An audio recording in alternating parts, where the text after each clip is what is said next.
My name's John. I'm an artist. I make stuffed toys and I write comic strips.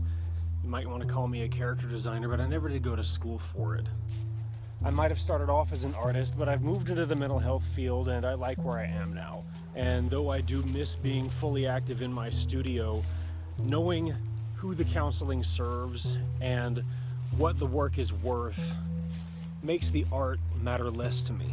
There's always going to be time to get back to the studio, but the kids I serve now need me now. When I left college, I had plans to be a toy designer, a character designer, a screenwriter, someone who made his own cartoons. I wanted to work for Cartoon Network, for Disney, all that stuff. God had other plans, and frankly, so did the U.S. economy in 2008. I started my counseling work at a charter school in Asheville, North Carolina called Francine Delaney New School for Children. I was a one-on-one counselor for a kid with a high-functioning degree of autism.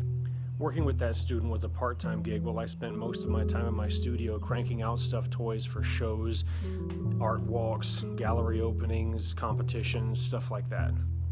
It's no small task being an artist. My days were long, I barely made ends meet, but I had a lot going on in the business to keep me going.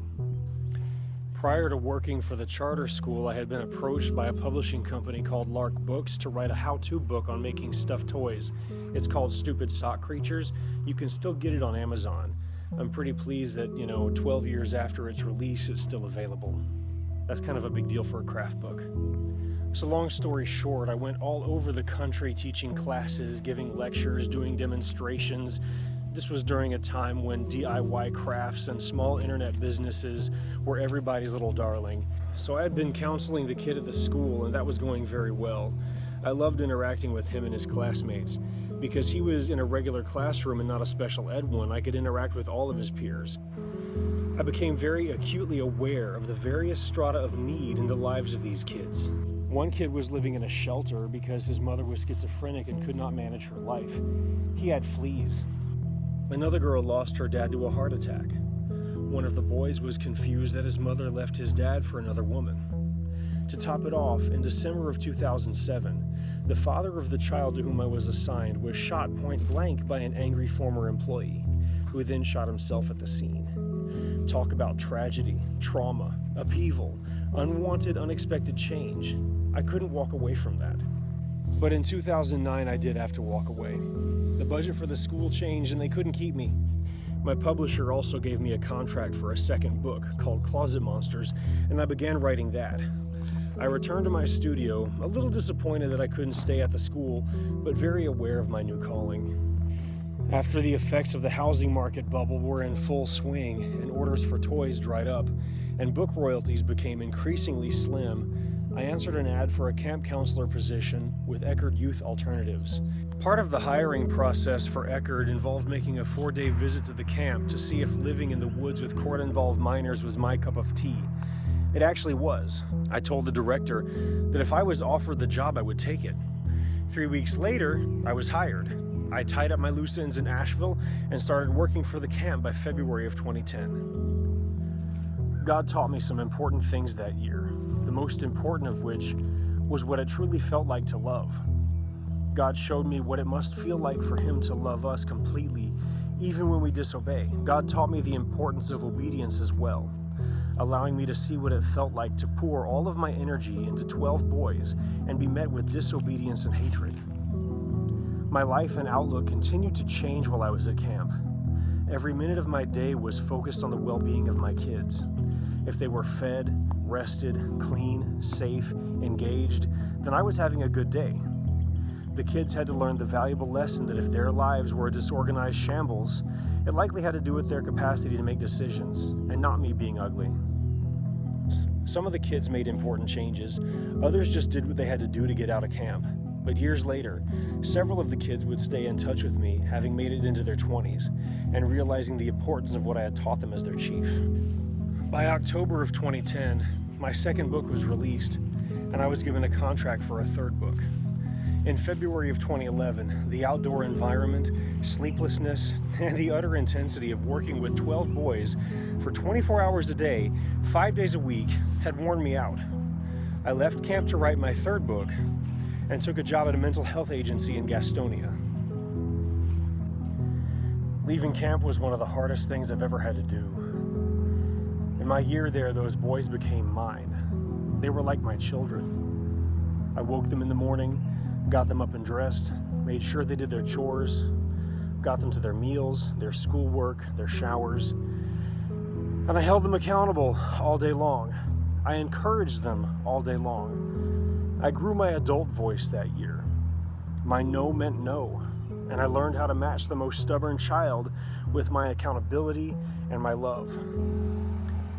I saw their anger as the pain that it was. I was able to see them through a filter of compassion and mercy, maybe the one that God sees us through. I was tough on them.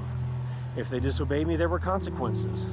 If I had to work a little extra hard to keep the group in line, I made sure their day was very mundane. But I rewarded them too. Obedience resulted in smoother days, more time swimming at the pond, and even off-campus trips. I taught my kids drawing skills, showed them how to fix torn clothing, and drew portraits of them to send home to their parents. The kids loved me back too. They'd never say it, but I knew it. Even on the worst days, after treating me like dirt for being an authority figure, at the end of the day, they called my name when they were afraid of noises in the woods. They called my name to tuck them in. They called my name for their band-aids and to remove splinters. They called my name when the thunder was too loud and branches were falling off of trees, as if I had the power to stop a storm. Through my camp experience, God showed me certain aspects of fatherhood. We trust fathers because they're consistent and committed. In Gastonia, I worked for Support Incorporated, a privately owned mental health agency offering intensive in-home counseling, among other services. I learned to appreciate my kids from camp because I was able to visit the homes and neighborhoods of other kids from similar backgrounds. I got to see the challenging environments that raised the young people whom I'd come to know and love. I learned about what it meant to be a man by witnessing what happens when men don't stay. I worked with so many fatherless households trying to stabilize home environments with parenting skills, coping skills for the kids, and connecting people to community resources. I did whatever I needed to do in my 2-hour sessions to keep parents and kids on a trajectory towards stability and self-sufficiency. It was not easy. After only 6 months in intensive and home, the agency switched me to their newly formed day treatment program, and I worked as a counselor in a classroom environment for the next 2.5 years. My 3rd book hit the shelves, and I attended a release party in New York City hosted by a toy company called Land of Nod, who had licensed me to design several lines of toys for small children. Again, royalties from 3 books and several toy lines still did not make a living, so I held on to my job with Support. Throughout my time at Support Incorporated, I could not give up on my artistic callings. I and 2 friends developed and pitched a cartoon property to Cartoon Network. We went to Hollywood and everything, visited their offices, got to play pool in their lobby. It was cool. But God did not see fit for that cartoon to go anywhere, so it was good that I still had the counseling career. In December of 2013, my father announced to the family that he had been diagnosed with chronic lymphatic leukemia. So I began taking steps to leave Gastonia and move closer to home. To make this possible, I looked for work at the juvenile justice facilities closer to my dad. I wanted to give state work a try since at Support we were at the precarious mercy of Medicaid and our region was feeling the pressure of budget cuts and fewer intakes. I'm now living in Siler City, North Carolina, working for the past 3 years at a local juvenile justice facility. I love the work, I love my coworkers, I've learned a great many things about social justice working for this department. Whereas poverty was the common denominator amongst my clientele at camp and at Support Incorporated, ethnicity and race is a big factor in the population I now serve. My current job shows me social injustice in ways other positions did not. While poverty and providence can be addressed in tangible ways, no law can erase racial prejudice from the hearts and minds of mankind. I see every day how life is very different for those born outside of the majority. And now I'm a fighter for those individuals too. I'm still an artist. I need my art to function. I think like an artist. I take what I have and I make what I need. I try to pass this way of thinking on to the kids that I serve. I want them to feel better in their own skin and feel satisfied with what they already have.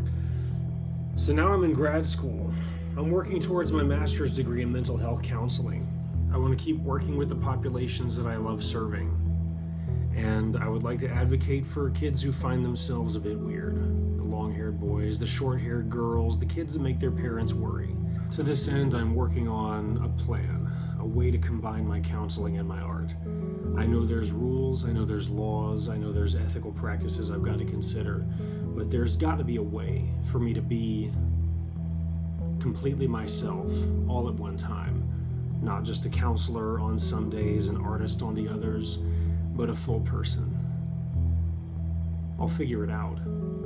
But in the meantime, this is me in a nutshell. My counseling history to this point. I'm going to help make this world a great place for kids. Thank you, God.